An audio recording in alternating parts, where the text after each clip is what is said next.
these chamber nerfs, right? What is it actually going to do? And I think, first of all, the teams that are using chamber, they more than likely aren't going to phase out chamber. This is something I've been praying for at night. I think I know why Jovi got dropped. Chamber. I used to be a defender of Tenzon on Chamber. One thing that does stay consistent these days is also the support that we have from Twitch. So Twitch has been helping us, you know, putting some funding in to make sure that this show's possible. So thank you so much for Twitch for hanging out and helping us out. You can find us every Tuesday at 2 p.m. Eastern Standard Time on twitch.tv/DNPeak. And while we're at it, let's get into the topics of Valoranting for this week. Kicking things off here is we've had some changes within the PBE, and usually what happens in the PBE usually goes live, and I think the biggest topic right now is the chamber nerfs. So that said, you know, there's an article that came out on playvalorant.com. Jeff Landa here tweets that as well. There's been a couple of changes in terms of like the radius that that chamber currently has on the TP. And also, we're rewarding the cooldown on breaking the rendezvous points when you spot that rendezvous point for chamber, the cooldown's actually longer. I think even at 45 seconds once it gets broken. So, state of the game, where do you think this is going now with the chamber changes? Is it going to be picked a little bit more here, Elizabeth? Or Liz, sorry. You're all good. I think this is something I've been praying for at night. Like, I going to bed, and I'm just like, come on, Riot. Like, tonight's going to be the day. And I am glad that steps were made. I think I'm always a big fan of like when any hero game, you should be able to have variety and who you're able to choose. I think Chamber became a must pick, which I was like, you know, not the best thing, but it is what it is. And I think the changes are good. I'm excited to see how they'll play out, specifically in pro play, and also my games because I'm self-centered. But I think this is a great necessary step, specifically the TP changes. I think that's one of my biggest gripes with him is even no matter how annoying the trip was, the TP was always too strong and just it was OP for especially considering how other characters are moving or their movement abilities. So I am super excited to see these changes in, and I honestly maybe looking forward to a little bit more. Maybe. Yeah. Even then, because the changes, you know, you said, Liz, that it's a must pick to have chambers in your comp these days. But with these changes, Sully, do you think it's gonna be we're gonna see less chambers or no differences, or do the changes are the changes too hard? Yeah, no. So I was watching some VODs, you know, doing my thing, like doing my little digging preparation, right? So I'm like, okay, these chamber nerfs, right? What is it actually gonna do? And I think, first of all, the teams that are using chamber, they more than likely aren't going to phase out chamber. But for teams that haven't been using chamber, and like I think in particular, like Breeze is one of the maps where chamber isn't absolutely required. Like some teams play Cypher there instead. I think those teams are really not going to be affected too much. So I think obviously the nerfs are like very minimal in the sense that okay, you can't get as aggressive, but it's kind of like the Jet nerfs, right? It was like, oh my god, this is going to destroy like the competitive play. But in pro play, it's like, okay, the best Jets will still be able to find the exact same value out of Jet. And so that's why I think chamber is going to be, it's like these like players like Ye are going to be able to still find that crazy impact with aggressive opping angles and whatnot. But just in general, I don't think many comp changes are going to happen just because it's not really that big of a deal. The only thing that I see that's kind of big in terms of besides the aggressive opping angles is probably the slow delay, which I'm super grateful for because I hate it when I'm playing comp games and there's a fucking chamber that just shoots one tour to four shot and my whole push gets slowed down because that shit lasts like an eternity. So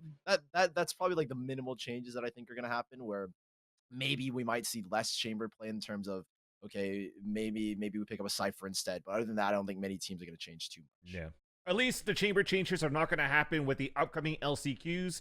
We potentially might be able to see it during the Champions and also the later events that'll be now announced actually as the Ignition series are set to return following Champions. So that's during the downtime of October till December. We're going to have a rename of the Ignition series as well. We don't really know what the name's going to be, but at least that's the good part of any pro team that doesn't have anything going on in their calendar until 2023. At least we have something similar to the earlier Ignition series that is going to make a comeback. But let's switch gears a little bit. We talked about some fun stuff in Chambers and what's coming. And now let's talk about things that happened. And it's time to go into drama. It's going into here the Valorant's Astral Cup.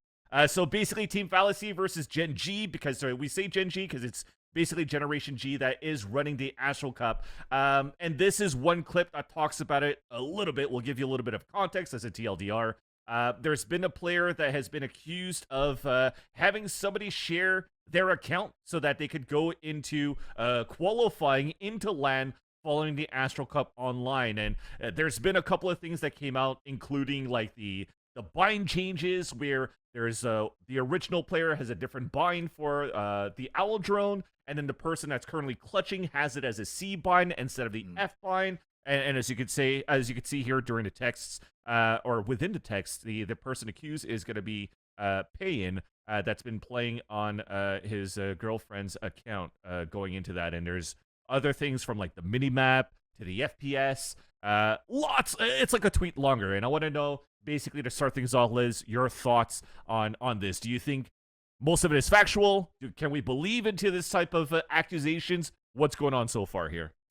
I'm gonna leave the factuality to the investigators, because I definitely don't want to rush any conclusions. I think if it is true, this, like, allegedly this did happen, it's incredibly disappointing. You know, these are supposed to be spaces for marginalized genders, for us to feel safe and to play in and to grow. And if this happened, that literally is not the purpose of the space. And it's disappointing because also then you get into like just people making fun of the scene and saying it's not, you know, not worth it. And it's just it's so frustrating to you know, kind of constantly fight for legitimacy and respect, and then have things like this happen, if it did happen. It's disheartening for a little bit, because I am stubborn and I will not stop supporting marginalized gender scenes. So, I agree. I'm with you on that. I'm with you on that. And as you mentioned here, Liz, the investigation is ongoing, right? It's been escalated over to Riot. But that said, Gen G and Astral Clash, still ended up disqualifying Team Fallacy, so that team like NV8 is able to go and play on LAN with the upcoming tournament. So, Sully, do you think that it's justifiable that, you know, despite there's still an ongoing investigation, that Fallacy still has to give up their position and their qualification? Yeah, I feel like it's pretty fair. I mean, I think back, like, yeah, it's an accusation, but it's like it kind of makes like I think it's good that they auto DQ them, because it's making like a statement, right? You use obviously if these accusations aren't true, then it kind of sucks for them, but like you're making a point out of one team, and so that this probably never happens again, which is something that I think is going to be super good just for the scene in general. So I think it's completely justified. My only concern is like I don't fully understand the situation, but from what I'm seeing, like these keybind, like that's fucking insane that these guys are mid game changing their keybinds and mapping like that's insane that you take the time. Like, are they taking tech pauses to change all these settings? Like that's some real shit dedication. I'm still sitting here dumbfounded that you're doing this mid fucking game, which is insane. Yeah, well, I mean, even the clip in itself, if you ever find it on social media, there's like, you know, no audio coming from the person that's really clutching and stuff like that too. So, you know, we have a lot of Reddit detectives that even tries to figure out how, you know, a team could win LCQ. So I wouldn't be surprised that this comes out too as tweet longers. And this is actually a nice little quote as well from Sapphire, because if you guys don't know, Sapphire is a very known Counter-Strike Go and also Valorant observer, tier 1 observer. She talks about her boyfriend and her brother, where in the past when she was playing, because she was also a pro player in Counter-Strike Source, playing for a team like Powers Gaming. Her husband is Volcano, who is now a lead designer in Valorant.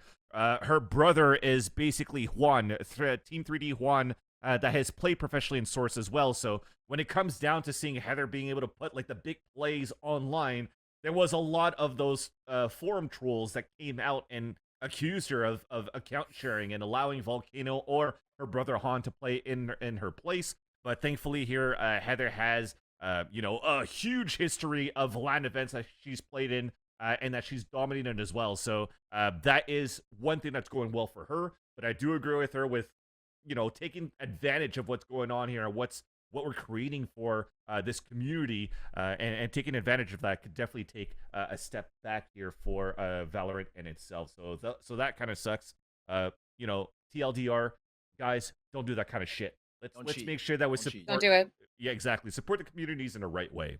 So let's go on and move across the pond in other news here. As most recently, we have Link that has been announced actually as a new 5th going into the roster for Team Acend. Link joining Acend means that Zeke will officially now be stepping down from the roster. So, Sully, starting off with you, saying that you've watched a lot of VODs. Your thoughts here. Will Link actually make the difference for Acend, where they could get into the champion status from 2021? Fans, of course, he's bald. Like that. Like there's no question that there's gonna be some crazy buff now. Like Link, I think fundamentally, I was watching back this announcement video and I got really sad. Like I was like, damn, I remember the Liquid days. Like this is such an OG roster.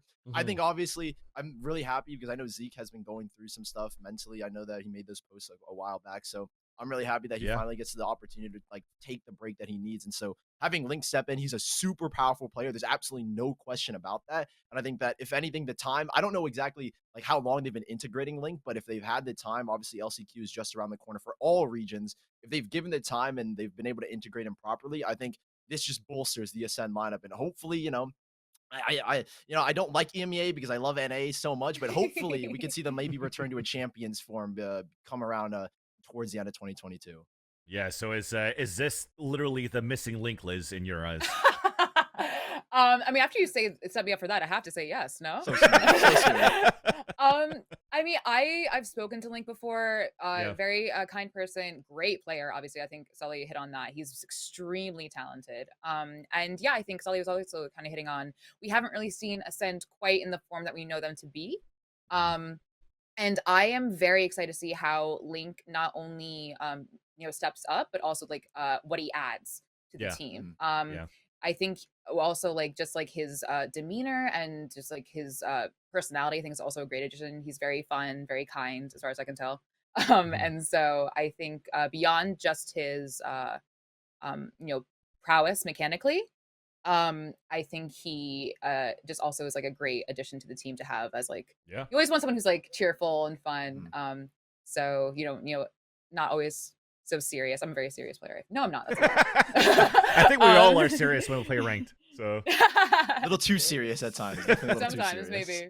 And that's it. So Link has a great opportunity right now with the Ascend Club. They're going to be playing within the LCQ coming up within the next weekend. So we'll see how that's going to go. And mind you, Link actually never really got cut from the Liquid roster either. This was a decision that he made actually to step down from the roster due to like maybe differences in the vision of where the team was going strategically, which was also something very similar to why Sliggy also stepped down from coaching into Team Liquid. So mechanically, as you mentioned, Liz, no big changes for Link. I think he's also going to be a great addition to Ascend. I mean, a player that's been playing very well and as a breach as well for Liquid on LAN. A good flex player, so we'll see how that's going to go. I think it's a great fit onto this team. And now it's time to give a shout out to another one of our homies actually that's supporting us within the stream for today. It's going to be Juke.gg. So Juke.gg, I don't know. I mean, at this point, I know we have you, Liz, so conflict of interest. Let's talk about it with Sully. Sully, do you have Juke.gg as an app here on your phone? Listen, I'm an OG. I'm actually an OG. I got the OG Sully tag and everything. I heard about this. I was like, I hit up my boy. I was like, yo, I gotta get the Sully tag. I'm tired of Sully cast on Twitter. You get this Sully tag. And honestly, like I'm not someone that actively uses like these social medias to stay up to date. But I love Juke so much because they just give out like little push notifications for super important things. And I'm like sitting in class. I'm like, well, fuck this. I don't care about calculus. What happened over at EMEA? Let me check this out. That type of thing. So I personally love and use Juke a lot. Yeah, same here. I think same boat as you. Shout out to Fish Sticks and also to Chad.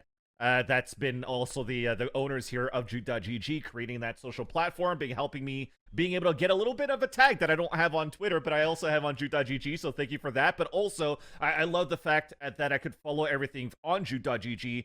So that in my notifications, I could actually follow the scenes that I want and actually getting some news. I think the latest one was, what was it? Brand Esports CEO being charged for smuggling up to like $30 million of drugs. And apparently this drug is called shabu. And at the same time, I was like, wait.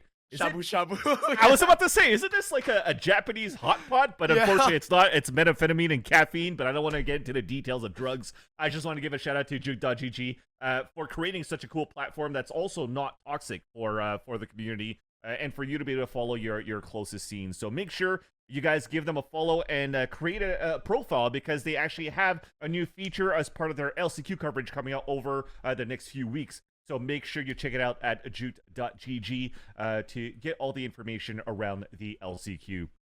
So with that, let's move on to the continuation of the roster moves. This one, a little bit less familiar for me here. Sully, I think you followed the scene a little bit more within, like, maybe potentially the tier 2, but the first one is Vapen joining Cloud9 as an assistant coach. I want to know your thoughts on Vapen. Is he going to make a difference here for C9? Because, you know, they haven't been looking so hot most recently. True. That is true. I mean, I don't know exactly, like, again, this is like a big question. Like, when was he actually integrated as like an integral part of the staff system? And so obviously Cloud9 are a team that I think if you guys look at their I think it was the MCT Esports League or whatever it's called, they made a lot of comp changes, right? And it feels like stylistically they're making a lot of changes as well, a little bit more aggression, right? You look at their statistics and how fast they like to play. There's definitely been a little bit of amp in terms of how fast they want to play. So I don't know when he's been integrated, but definitely I hope, at least coming for the LCQ, that he's been able to put in work, help these guys kind of up their map pool. Right now, I think their map pool is nowhere near as strong as it once was in comparison to all these other tier 1 teams going to LCQ, right? I definitely want to know, okay, now that when that first match happens against Shopify Rebellion, have improvements been made, right? What's the map pool going to look like? Has Bind finally been resurrected from the depths of hell of the Cloud9 map pool? Has Breeze finally been fixed after they got slaughtered like 13-2 against version 1? So a lot of questions as to what he's going to do. I don't know him personally. I don't exactly know the experience he has. I stalked his Twitter a little bit because I'm a teenager and that's what we do. In a pro player, I mean, he's also fucking bald. So I hope that this adds something else as on a Cloud9. But everything for me is kind of just speculation right now. No, for sure, and I agree with you. I've watched the MEL Valorant, and seeing C9 lose 13-2 on Breeze, when you actually saw Leaf play so well on Breeze before and playing on Neon. We'll see what happens for the LCQ. Maybe you got some stuff cooked up. They're trying things out, but also teams. Another team that's going to try things out is also Team Fusion of Valorant, because, you know, unfortunately, as you can see here, Jovi was let go here from Optic after his trial from the Masters 2 run. Has done a great job during Masters 1 as well, of course, helping Optic win over with Chet. But now over in South America, we're hoping that Jovi can make a difference so that we could see a team like Fusion make it into champions. So your thoughts on Jovi joining Fusion here, Liz? I am excited. I was really disheartened to see Jovi dropped from Optic. I think he is a very smart, I'm trying to think of the word, like kind of like a just all-rounder of Valorant. He understands like what good Valorant is beyond just like good mechanical plays. Like how are we going to run this round? And I you know, obviously we don't know the details of what happened with Optic, but I think any team that has Jovi just has an immediate advantage, because it just seems like he works so hard and has such a great mind for the game. And I think Fusion struck gold. That's what I'm gonna say. For sure. Yeah, I'd like to quickly add that their first matchup is against Furia in their LCQ, so it's gonna be a super big test for Jovi as like the new coach. Like, okay, is this addition gonna push them over the line? Also, like, I don't know what's going on, but I swear like Fusion is just poaching every single North American like talent. First it was D-Cop from TSM Academy, then it was Torfire from like Zero Marksman, and now Jovi. So I think that's a super stacked roster, and adding Jovi it gives them so much more depth as well. Yeah, and this is going to be a very tough task too, because Furia just picked up DG Zine most recently into the LCQ as well, so even that roster has been popped up. So let's see what happens going into the LCQ of South America. And with that, it's time to go into other news where I want to start. Yeah, let's start stirring the pot. So Shanks finally announced here to FaZe Clan, but it seems as though from the announcement that he's more going to be a content creator, but who knows? LCQ is around the corner, and Shanks, yes, the introduction showed some cool and funny aspects, but do we think that we could see some Shanks during LCQ, Sully? All right. So I'm gonna make the joke again. He was bald. He was bald for a little bit. Jesus Christ. He was bald for just a little bit. So I think that there's definitely, listen, 3 teams are picking up 3 bald people. There's something going on here. And we got. You shave your head halfway on the side too. Remember you did like exactly. a skin fade mullet. It's going to look like the bald isn't the move apparently. But I mean, let's be honest. This is literally all complete speculation if Shanks is ever gonna play any portion of any match for FaZe Clan. I think the chances are extremely slim. Maybe he's mid ball up again and they need a stand-in. I've got no idea, but I think Shanks. Honestly, I'm super happy for the guy. I think it's one of the funniest content creators we have in Valorant, and honestly one of the most engaging. And so if he doesn't add anything all he adds is good laughs. And like, even if FaZe, I feel like even no matter where FaZe plays, I'm gonna enjoy the run that they have purely because of Shanks.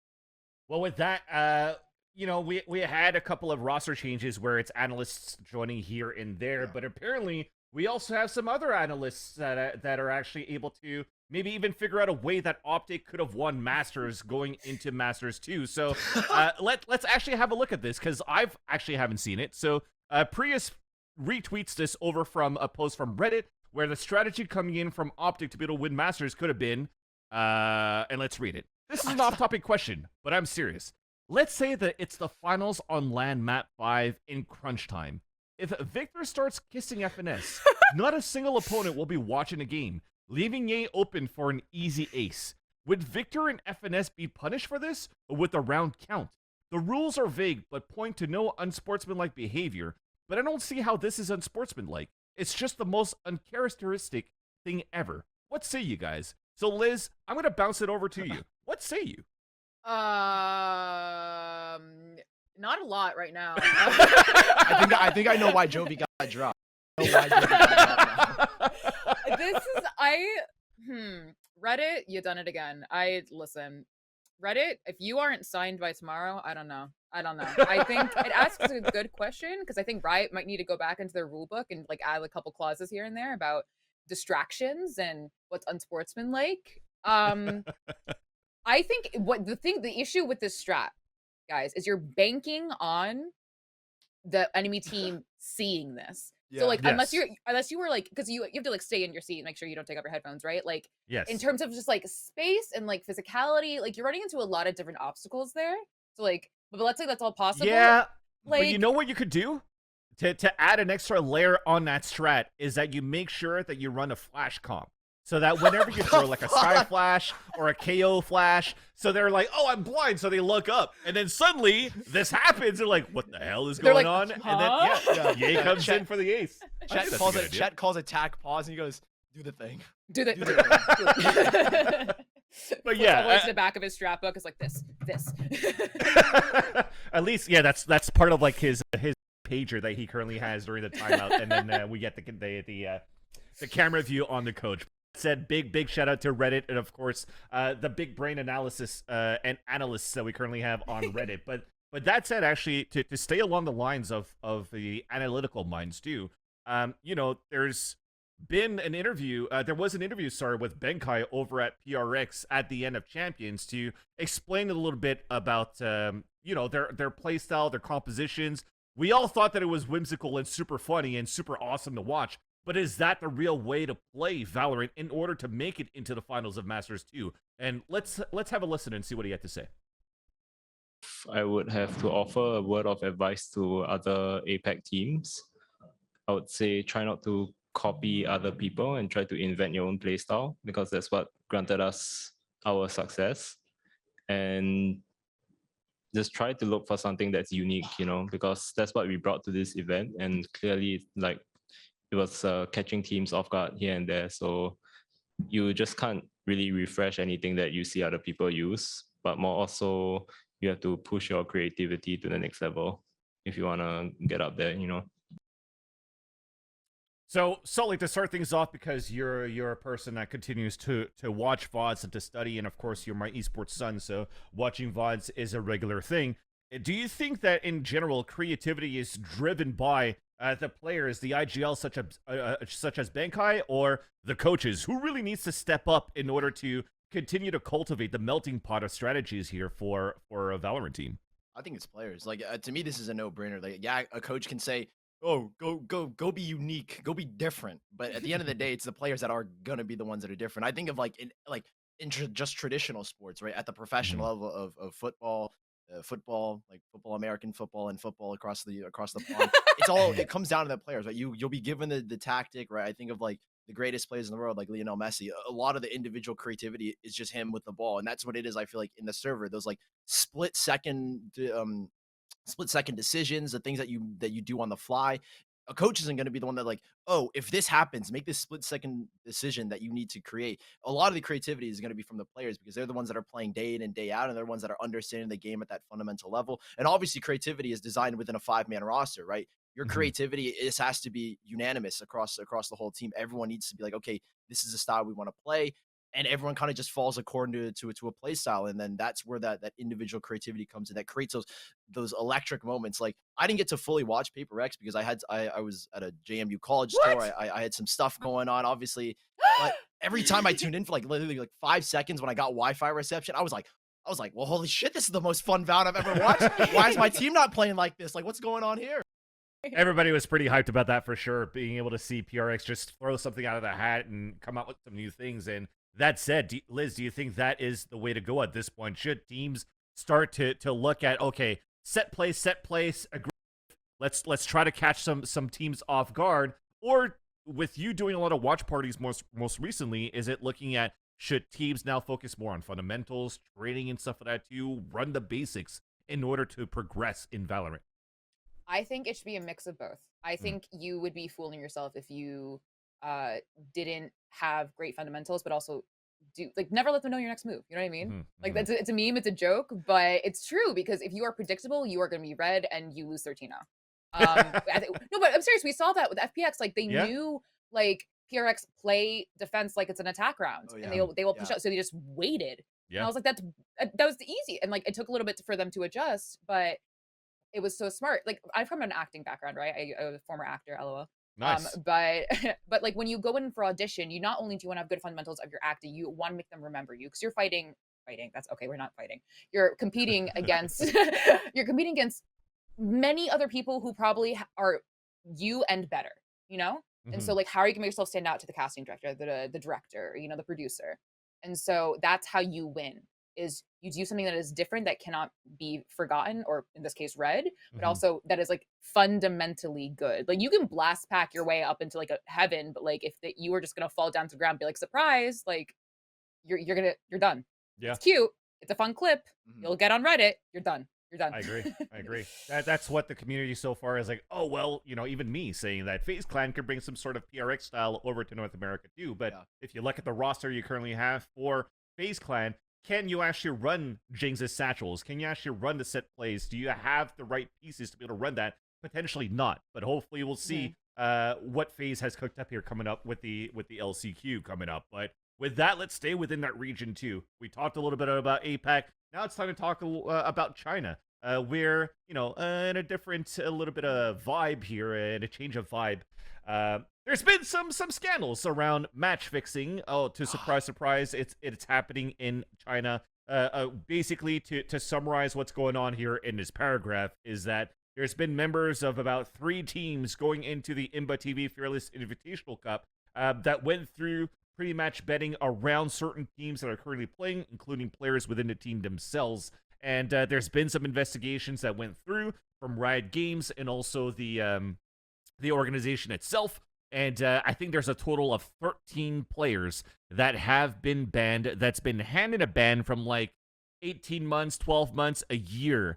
You know what? The thing is that it's something that's ongoing and that's been prevalent in a lot of the esports in China for different games, whether it's League of Legends, Valorant, and even going into Counter-Strike. And Liz, you've been a reporter for X amount of years. I would like to say even 20 years. Let's say you put 20 years into esports now. What do you think it's a great way to crack into all of this to make this a little bit more legitimate in esports? It's interesting, no, that like no matter where you are in whatever esport it is, it's happening. I think my one worry is that I don't want like the fans and the community of Valorant to have the wrong idea of Chinese Valorant, because we haven't really seen Chinese Valorant compete at like a pro level yet. You can follow the Twitch, I will say that. Yeah. But the greater community at large hasn't really seen that, so I don't want a negative stigma to be there. I think when you're talking about cheating in general, like I mean, I'm a Yankees fan. I remember A-Rod cheating with and it's kind of where there is competition and where there is winning and losing, you will find people who will do what they can to gain a competitive advantage. I think the important thing to harp on is that we will find out. if anyone out there in the world of competing, we will know and we will find out. And it's the internet. Nothing stays hidden on the internet. And I can just say a word of warning. I think the thing we have to keep on doing is doing exactly this, like keeping people held, like holding people accountable for their actions. Yeah. Because that's kind of your deterrent. Of like, hey, this could be you. If you decide to be dishonest and you decide to cheat, this will be your future. This is a tough part too, though, because Sully, you've been involved in like the tier 2 scene for Counter-Strike in North America for a while, and we've gone through this storyline of like not stream sniping, sorry, but match fixing within the scene in itself, and that's because of a lack of support that some players may have in their path to pro or their aspirations to get to pro. And maybe sometimes a quick buck turnaround versus a ban is nothing for them, because at least they'll still make those bucks and they don't care to leave that scene. So what's your take on this to try to help out this path to pro for the players who are actually trying legitimately to get to pro? Yeah, I mean, I was literally thinking exactly that. Like, I kind of, like, obviously I'm not going to sympathize and say, yeah, go out and match fix, because honestly, I don't understand why anyone cheats anyway. Yeah. But yeah, I mean, like, I was thinking, like, it's like, I feel like the Chinese situation for the esports scene is very similar to the tier 2 North American Counter-Strike scene. It's like, yeah, there's a lack of funding for, like, just period. And that's why there was that whole E6 scandal going down in Counter-Strike. And like, obviously I'm again not going to sit here and say go out and match fix if you're broke as shit, but like I understand, like, from their point of view, like, yeah, like, we don't have the support, we want to be able to do this professionally, but if we don't have the funds to, like, just live, then we have to make fun somehow. So, like, I understand obviously why they would do it. Don't agree with it, but still, for those that obviously are just looking in the Chinese scene, I was on Twitter one day. I remember looking at Slow, the Knights analyst. He goes, Edward Gaming is gonna win the APAC LCQ, and I was like, what the fuck? So I started watching some of the VODs. I was like, God, he might be onto something. So I still think there's a lot of hope for the scene in general. Obviously, this is a really heavy hit, and obviously, I think Riot did a very good job handling these bans, really lengthy, long-term bans, even permanent bans as well. So just make a statement out of these players so that it never happens again. And hopefully this doesn't destroy the scene, because I don't want it to be another Optic India situation where Forsaken gets banned and I completely disregard the whole esports scene in India. I don't want that to be the case, because obviously there is a very big population in China that love esports, and there's bound to be hundreds of players that are immensely skilled. So I hope it doesn't destroy the scene, and I honestly don't think it will. At least we have a Forsaken in APAC that's super skilled. That renders that a little bit there and saves that name a little bit more. But let's go back here to North America and have a little bit more fun with it too, and talk about the Scrimbucks, because accidentally Tens actually started streaming his practice versus FaZe on Split for a little bit, and we got to see maybe some compositional changes going on for FaZe. What are the little nuggets that we actually were able to get out of this? Liz, I don't know if you're able to if you were able to see that clip, but if you haven't, let's have a look at it. We got 2 ghosts though. Okay, where's the ghost? And I'm lucky. I ain't buying shit. I'll buy. I ain't get shit either. Look at me. This is how I play now. Mark it. There's one T spawn. I can nade mark it. You wanna beat? Wait, careful, Jordan. They might run up on me. He's in spawn. I have a bucky. Just give me a second. Everyone get one. Everyone get one. Yep, everyone get your one. You have Spectre shots? Run at him. One enemy remaining. Go Sage. Shit's fire. Yo, that's fucked up. What? What's up? I didn't get my one. It's all good, brother. So Liz, what can you take at least from this, from the Sentinel's point of view? Chamber. Yes. I used to be a defender of Tenzon on Chamber. I thought, you know, different moving characters like Jet and Neon would be better for him. I'm excited to see him on it though, because I think a lot of people were saying like maybe things would be different if he were on Chamber. It's pretty standard stuff that I would expect for scrims. I'm just super excited to see Tenzon Chamber. I'm excited to see how that works out if they stick with that composition.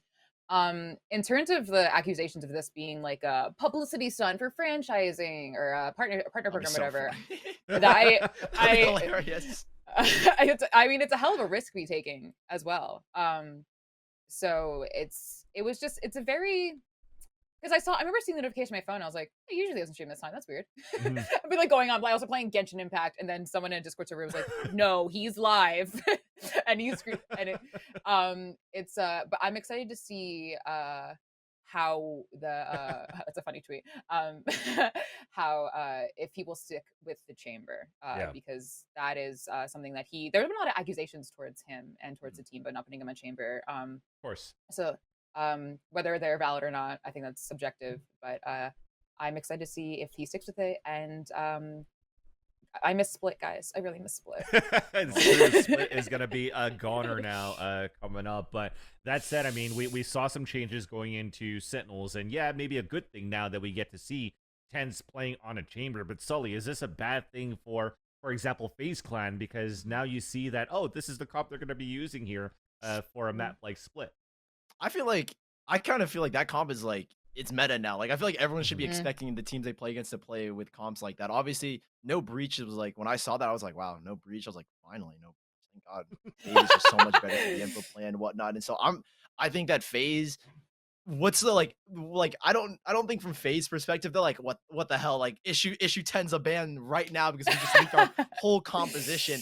I think that, okay, yeah, you have the info of the comp, but Sentinels, they're playing the exact same composition. So it's a very similar, it's a very standard comp, I feel like. And so a lot of teams are gonna be like, okay, yeah, we kind of saw this coming already. Who really cares? So I think FaZe Clan don't really need to be mad at all. I'm at least happy that they've gotten rid of the Neon, because to be honest, I think Raze is just a much better pick for Baby Bay. But I think maybe teams are gonna speculate. Maybe they're like, oh shit, this comp is too good. Never play Split against FaZe Clan. But I don't think too much should be read into it in terms of like if this generates any beef, or there's gonna be like any FaZe Clan bad blood between Sentinels. Because I feel like at the end of the day, it's like a genuine accident, and I feel like everyone's laughing at it no matter what. Yeah. At least watch out for Tens on round number 2 if you're on a Nico. Right. Right. Oh, this is how he plays now. This is how he plays. It's a very loud Bucky. Yeah, and at least that gives us some hope, right? As you've mentioned, there's been some compositional changes. Tens is going to be playing the chamber. We saw Zelsis on a race. So I guess it gets to a point of where's our hopium here as we get into the LCQ. And I want to get into that. Thinking about Sentinels, or who do you think is going to take the LCQ overall? Is it going to be the Sentinels after all because of these compositional changes, or is it going to be another team? And I want to start things off here with you, Liz, since we're going to go from the top. Who do you think is going to take the LCQ overall? Shopify Rebellion. Shopify Rebellion. Justification. Shout. Give me why. Tell me why. One, those are my boys. 2, I think they have had enough time to fix what went wrong. I think they're an incredibly solid team. And I think they have the fire within them. I think they've been handed a really crappy couple of cards this past few months. And I think they, not only mechanically are they incredible, like be dog, be god. That's true. And just, I think, they don't do anything too risky, which is not meant not like the worst thing in the world, but they play very smart and they're very mechanically gifted. And I think just overall, they have the best shot.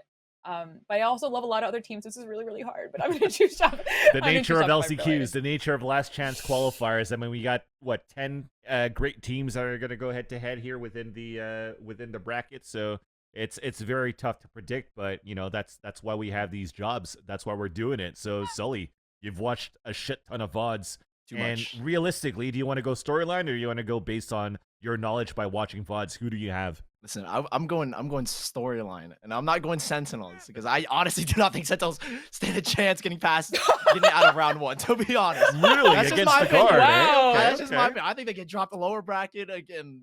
I think Shopify Liz is onto something. They beat Cloud9, and then Sentinels get thrashed by Cloud9 in lower bracket. But I'm going FaZe Clan, and this is there's very let's say I watched that Scrim League. I VOD viewed that Scrim League about 100 times already. I've been in the dungeon for too long. But I'm inspired. I've been inspired by PRX, and I watch PRX and I go, dude, this style it's just like, if you're not ready for it, you can't do anything about it. And I hope that FaZe, they have that tempo, they have that speed, and I feel like they have the coordination now under Fly to make that kind of stuff happen. And so for me, I'm on this FaZe Clan train, mainly because in my ranked games, I int with Neon and Raze, but at the same time, I know this fast style, North American teams will struggle with it. Every team in the world has struggled with that kind of style, and I think FaZe Clan have made just insane growth spurt. Like there's a graph, it's just like this giant curve towards infinity. Like they are growing consistently. And I think this offseason, FaZe Clan, a lot of work has been put in, right? They obviously had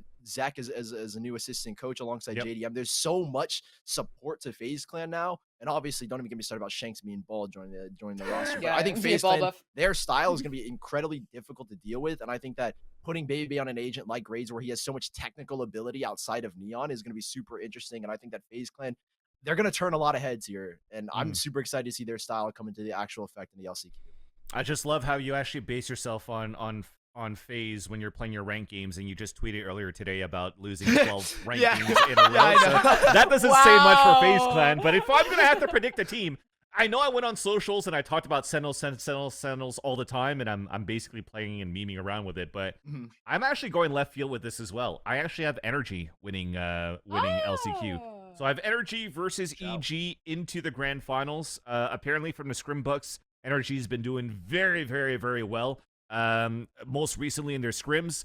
I know they have a harder side of the bracket too, alongside with EG, but I definitely do think that these EG's gonna have like one of those lower bracket runs because of the nature of the bracket, and Energy's gonna be on that run because they've had a great scrimming session in the past few weeks in boot camp going into this event right here. So this is going to be fun to actually watch, and hopefully I'm right and continue to be right on my predictions. But with that, I mean, we'll have plenty of time to talk about it because we talk about our team that's going to be able to win LCQ, but we'll have a chance to actually deep dive into every single one of these teams coming after the break. But before we have that break, we also still want to give that big shout out and thank you to Twitch.tv for helping making the show possible. So thank you for your monies, Twitch, and continue to give it to us here over at Do Not Peek for Valoranting. It's time for that break, and when we come back, time to break down LCQ&A.